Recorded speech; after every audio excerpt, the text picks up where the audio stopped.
Bonjour, bonjour à tous et bienvenue dans mon jardin culinaire. Alors j'espère que vous allez bien. Donc aujourd'hui c'est un jour spécial puisque nous sommes le jour de l'Aïd, donc l'Aïd Thamqarat ou l'Aïd al-Kbir en arabe.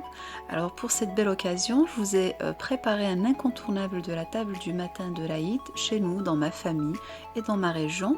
Je vous propose donc la recette de beignets à la semoule ou bien comme on l'appelle chez nous le sponge ou alors l'arfaf dans d'autres régions d'Algérie.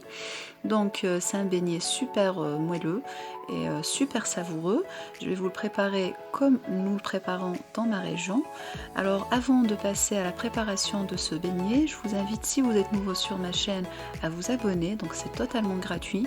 Il vous suffit simplement d'appuyer sur le bouton en bas à droite de votre écran, sur le bouton s'abonner et sur la cloche de notification pour recevoir toutes les nouveautés que je vous posterai sur ma chaîne.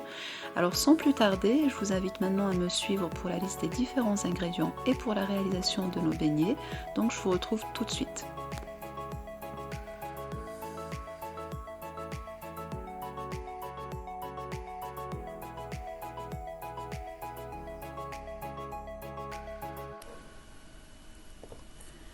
Alors donc il nous faudra 3 mesures de semoule extra fine, une mesure de farine, donc c'est de la farine blanche. On aura besoin d'une petite cuillère de sel et une cuillère à soupe de levure boulangère et de sucre. Et bien sûr, on aura besoin d'eau pour assembler toute la pâte. Et moi, j'ai utilisé un pétrin pour accélérer le travail, mais bien sûr, c'est une recette qui se fait traditionnellement à la main, donc elle se pétrit complètement à la main. Alors, donc ici, je vais commencer à mettre ma semoule dans un saladier. Donc, j'ai mesuré ma deuxième et ma troisième mesure de semoule. Alors ensuite, je vais ajouter ma farine dans la semoule et je mélange tout ça ensemble. Ensuite, je vais transférer dans le bol du pétrin.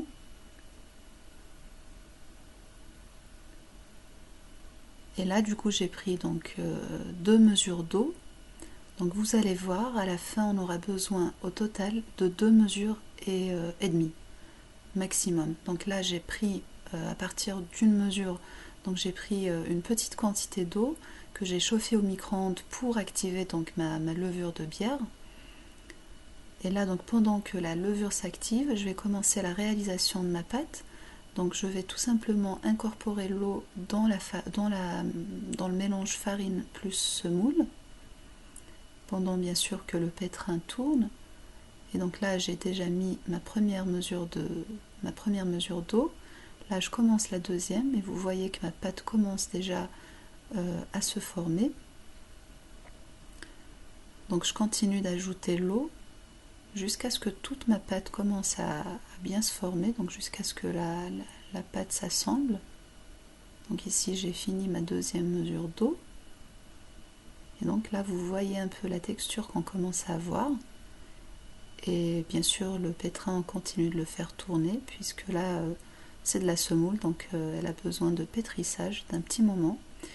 Et donc une fois que vous voyez qu'elle a pris forme, on commence à ajouter donc le mélange levure plus sucre. Et là, une fois que j'ai fini d'ajouter tout le mélange, je laisse encore pétrir pendant une quinzaine de minutes à peu près. Et vous voyez qu'on obtient une belle pâte. Et vous voyez ici, donc je vous montre à quel moment vous savez que le pétrissage est déjà optimal. Donc c'est lorsque vous voyez ce beau réseau de gluten qui s'est formé. Donc là, vous voyez que la pâte, elle se déchire pas. Et là, donc ce que je vais faire, je vais la transférer dans un grand saladier. Et là, ce que je vais faire, je vais commencer à la préparer donc pour l'étape finale. Donc ici, ce qu'il faudra faire, c'est une étape où on va faire travailler un peu nos muscles des bras. Donc l'idée ici, c'est d'ajouter un tout petit peu d'eau au fur et à mesure et de travailler la pâte de telle sorte à faire s'incorporer de l'air dans la pâte. Et c'est ça qui va lui conférer cette texture un peu alvéolée par après. Donc là, ce que je vais faire, je vais simplement prendre ma pâte et je vais la secouer un peu comme vous voyez. si je peux appeler ça comme ça. Donc là, vous voyez déjà qu'il y a des bulles qui se forment, et ça, c'est un gage de réussite de nos beignets. Donc là, j'ai juste transféré mon trépied parce qu'il commençait à bouger en même temps que je bougeais ma pâte, que je secouais ma pâte. Donc là, vous voyez le mouvement de la main que je fais. Et donc, vous faites ça jusqu'à ce que... Voilà, donc vous continuez d'ajouter de l'eau. Et là, donc, je vous ai montré à quel moment on s'arrête d'ajouter de l'eau et à quel moment on arrête de secouer la pâte. Donc ici, ce que je vais faire, c'est comme je simule en fait la formation de mes beignets parce que c'est exactement de cette manière-là qu'on va les faire. Et en fait, vous arrêtez de faire cette opération donc au moment où vous arrivez justement à obtenir une belle pâte comme celle-ci, donc qui ne se déchire pas et que vous arrivez à travailler, à manier très très bien dans vos mains ou entre vos doigts. Et donc à ce moment-là, on va la préparer donc pour l'étape de la levée. Donc vous avez pu voir que j'ai utilisé 2 mesures et demie d'eau précisément. Donc là, je vais simplement la transférer dans le bol du pétrin et je vais la laisser lever pour environ 2 heures de temps à température ambiante. Bien sûr, le temps de lever dépendra des conditions que vous avez dans la pièce. Donc s'il fait froid, évidemment, ça mettra plus de temps. Moi, ça a mis à peu près 2 bonnes heures à peu près. Donc là, je la transfère dans mon bol. Et puis je la couvre d'un couvercle et d'un linge propre. Et voilà, donc je laisse ça de côté pendant, comme je vous ai dit, pendant au moins 1 heure et demie. Alors donc ça, c'est après 1 heure et demie de pousse. Donc vous voyez que ma pâte a bien levé, donc elle s'est bien développée. Donc là, ce que je vais faire, je vais mouiller mes mains et je vais commencer à former des petits pâtons de pâte. Donc je vais les travailler un peu dans mes mains pour les arranger un petit peu pour qu'ils soient moins collants. Et ensuite, je vais les disposer sur un plateau, bien sûr en les séparant les uns des autres, parce que sinon ils vont se recoller entre eux tout simplement. Donc on obtient ceci. Et bien sûr, on laisse le reste pâte dans le bol en attendant. Et là, je vais commencer à former mes beignets. Donc c'est là la différence qu'il y a entre la manière de les former d'une région à une autre.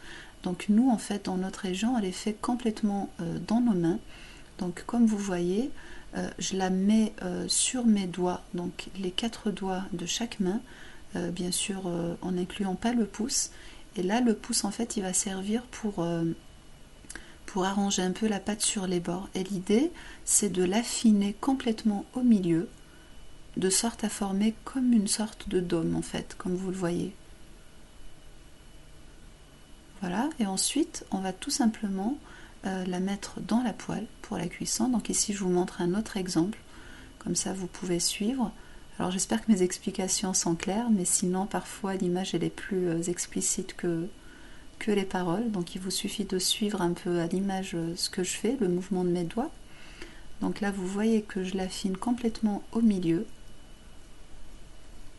Donc c'est mes doigts qui travaillent en fait. Et une fois que je l'ai bien affinée au milieu, je la mets dans une poêle. Et une fois qu'elle est dans la poêle, donc je vais la tourner un peu dans la poêle. L'idée, c'est d'uniformiser la cuisson. Donc si par exemple vous avez une partie de votre feu qui n'est pas très puissant, donc l'idée de la faire tourner ici, c'est vraiment pour bien uniformiser donc la cuisson. Et donc une fois que vous voyez qu'elle commence à dorer du bas, donc là on commence à mettre un peu de l'huile par-dessus, et on le fait de manière assez rapide et énergique, parce que là c'est le travail de la levure, donc pour ne pas couper la levée justement. Et là vous voyez qu'on obtient de magnifiques bulles, donc c'est la preuve que la pâte s'est bien développée. Et là du coup on la fait cuire de chaque côté de la même façon, jusqu'à ce qu'elle devienne bien rouge. Moi c'est vraiment la cuisson que j'adore pour ces beignets, ou pour n'importe quel beignet d'ailleurs. J'aime bien qu'il soit bien rouget comme ça. Donc là on met un petit peu d'huile dans la fente, dans le puits, pour faire cuire la pâte. Et là du coup mon beignet est prêt et vous pouvez le retirer donc de la poêle.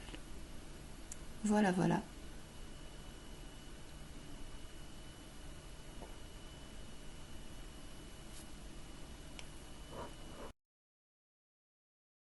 Alors donc ici on arrive à l'étape de dégustation, donc je voulais vous couper un beignet pour que vous puissiez voir l'intérieur.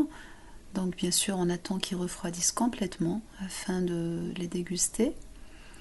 Donc là vous allez voir que l'intérieur est bien alvéolé, donc on n'a pas cette mie disgracieuse non cuite qu'on rencontre parfois dans les beignets. Donc ici vous voyez que c'est absolument pas le cas. Donc on obtient vraiment une belle mie bien alvéolée avec toutes ces petites bulles là qu'on voit à l'intérieur. Et le dessus, donc c'était bien croustillant. J'aurais souhaité que vous puissiez entendre ça dans la vidéo. Et l'intérieur est bien moelleux. Donc c'est exactement comme ça qu'on les adore. Voilà, voilà. Alors on arrive à présent à la fin de la recette d'aujourd'hui. J'espère que vous avez aimé les étapes de la réalisation de ces beignets.